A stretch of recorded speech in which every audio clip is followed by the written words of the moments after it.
So last week, my roommate Jake decided he was going to get his life together, starting with meal prepping. You know, that thing people on Instagram do where they neatly arrange a week's worth of food in Tupperware and look smug about it. Jake, however, is more of a ramen as a food group kind of guy. Still, on Sunday, he spent 5 hours in the kitchen, emerging only to ask if quinoa was supposed to taste like disappointment in a bowl.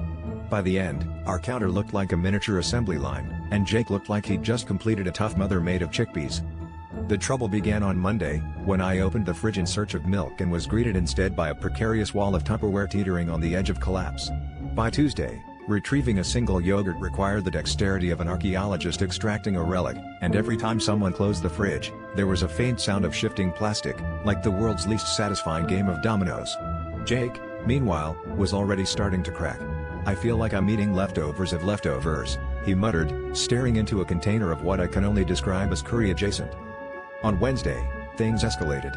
I came home to find Jake standing in front of the open fridge, holding a spaghetti-stained container with the haunted look of a man who's just discovered lunch can have existential consequences. "I can't tell if this is Tuesday's chicken or Thursday's tofu," he whispered, as if the food might overhear and file a complaint.